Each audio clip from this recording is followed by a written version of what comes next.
আল আমিন mission কলতপুর Udaynarayanpur Howrah 2027 এখন ভর্তির প্রবেশিকা পরীক্ষার ফর্ম ফিল আপ চলছে। 2027 ভর্তি পরীক্ষার নির্দেশিকা অর্থাৎ যারা ক্লাস 5 থেকে ক্লাস 9 পর্যন্ত এবারে ভর্তি হবে বাংলা মিডিয়ামে তাদের কিছু নির্দেশনা রয়েছে। ধীরে ধীরে আমি বলছি, সেগুলো চুপচাপ শুনে নাও। একদম প্রথমে দেখো ভালো করে, আবেদন করতে পারবে শুধুমাত্র পঞ্চম থেকে নবম শ্রেণীর ভর্তি হতে ইচ্ছুক সংখ্যালঘু মুসলিম ছাত্র এবং ছাত্রীরা। এই রকম জায়গাতে যে বারকোডটা দেওয়া আছে, এই বারকোডে স্ক্যান করলে সরাসরি অফিসিয়াল ওয়েবসাইটে নিয়ে যাবে। রয়েছে অনলাইনে মাধ্যমে আবেদন পূরণ হবে, লগ ইন করতে হবে এটি, অথবা পাশে যে বারকোডটি দেওয়া আছে সেটা স্ক্যান করলেই হয়ে যাবে। এরপর রয়েছে 3 নম্বরে, আবেদন পূরণ করতে হবে জন্মের প্রমাণপত্র বা বিদ্যালয়ের শংসাপত্র অনুসারে, অর্থাৎ আবেদন পূরণ করা যাবে জন্মের প্রমাণপত্র অর্থাৎ বার্থ সার্টিফিকেট অনুসারে। 4 নম্বর রয়েছে, বর্তমানে 2026 বর্ষে যে শ্রেণীতে পাঠরত ঠিক তার পরবর্তী শ্রেণীতে ভর্তির জন্য আবেদন করতে হবে। এটা অনেকে ভুল করে, যদি কোনো স্টুডেন্ট ক্লাস 5-এ পড়ে তবে সে 6-এর জন্য ফর্ম ফিল আপ করবে, আর যদি সে 6-এ পড়ে তাহলে 7-এর জন্য ফর্ম ফিল আপ করবে। এভাবে ক্লাস 8-এ যারা আছে তারা ক্লাস 9-এর জন্য ফর্ম ফিল আপ করবে।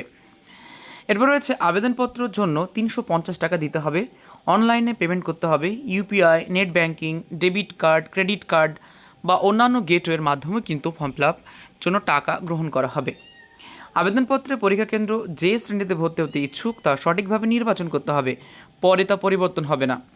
আবারও বলে রাখি, যদি কেউ ক্লাস 5-এ পড়ে তাহলে ক্লাস 6-এ ভর্তি হবে, যদি ভুল হয়ে যায় তাহলে কিন্তু হবে না, নতুন করে আবার তাকে ফর্ম ফিল আপ করতে হবে। পরীক্ষা কেন্দ্রগুলির মধ্যে 2টি কেন্দ্রকে পছন্দের ক্রম অনুসারে সাজাতে হবে। মনে করুন এ একটি সেন্টার, এই সেন্টারটি আপনি সিলেক্ট করলেন, এটি লোড হয়ে গেল, আপনি পাবেন না, এবং আরও একটি দেবে আপনাকে বি, অর্থাৎ এ অথবা বি আপনি যে কোনো একটা সেন্টার পাবেন।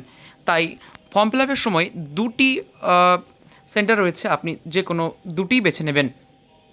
আবেদনপত্রটি হার্ড কপি কোথাও জমা দেওয়ার প্রয়োজন নেই। কোনো স্কুল, ক্যাম্পাস বা কোথাও যদি বলে যে আবেদনপত্রটি হার্ড কপি জমা দিতে, তাহলে কোনো প্রয়োজন নেই।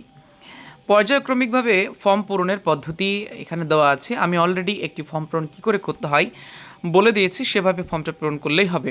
প্রথমে রেজিস্ট্রেশন করতে হবে সাইন আপ করে, পরীক্ষার্থীর নাম, হোয়াটসঅ্যাপ নাম্বার, মোবাইল নাম্বার দিতে হবে।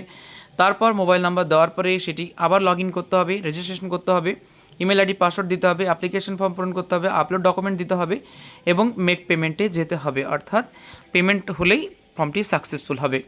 এবং যে ছবিগুলো আপলোড করতে হবে সেই ছবি কালার ফটোগ্রাফ 30 কেবির ভিতরে হতে হবে। এবং মেক পেমেন্টে গিয়ে 350 টাকা এবং এক্সট্রা ব্যাঙ্ক চার্জ নেবে আরও 10 টাকা, 360 টাকা মতো খরচ পড়বে অনলাইনে ফর্ম ফিল আপ করার জন্য। অ্যাডমিট কার্ড গ্রহণের জন্য কি করতে হবে, ওয়েবসাইট রয়েছে www.alaminmission.org, এখান থেকে অ্যাডমিট কার্ড গ্রহণ করা যাবে। পঞ্চম থেকে নবম শ্রেণীর পরীক্ষা হবে সিলেবাসের ভিত্তিতে, নির্দিষ্ট সিলেবাস সেটি আমি ধীরে ধীরে আলোচনা করব। যারা আমার চ্যানেলে বা ফেসবুকে নতুন তারা অবশ্যই ফলো বা সাবস্ক্রাইব করে রাখবেন। উক্ত পরীক্ষা প্রাপ্ত নম্বরের ভিত্তিতে সফল ছাত্রছাত্রীদের অনলাইন, প্রয়োজন ভিত্তিতে অফলাইনে কাউন্সেলিংয়ের মাধ্যমে শাখা নির্বাচন করা হবে। দুস্থ ও এতিম ছাত্রছাত্রীদের বিবেচনাক্রমে ফিশিপ, হাফশিপ বা স্টাইফেন্ড দেওয়া হবে। তো এই ছিল আল আমিন মিশনে ভর্তি সংক্রান্ত নির্দেশিকা। যারা 2027 সেশনে ভর্তি হতে চাই তাদের জন্য সাধারণ নির্দেশিকা এখানে উল্লেখিত হলো। এরপর ধীরে ধীরে ক্লাস 5-6 থেকে 9 পর্যন্ত প্রত্যেকটা ক্লাসের সিলেবাস, প্রত্যেকটা ক্লাসের স্যাম্পল কোয়েশ্চেন, প্রত্যেকটা ক্লাস নিয়ে নানা ধরনের প্রশ্ন নিয়ে আলোচনা করা হবে এই ফেসবুক চ্যানেল এবং ইউটিউব চ্যানেলে। তো যারা যারা নতুন অবশ্যই ফলো বা সাবস্ক্রাইব করে রাখুন হাফিজ মালিতা বা হাফিজ ডায়েরি ইউটিউব চ্যানেলটি। ধন্যবাদ, ভিডিও এ পর্যন্তই, আবার দেখা হবে পরবর্তী একটি ভিডিওতে।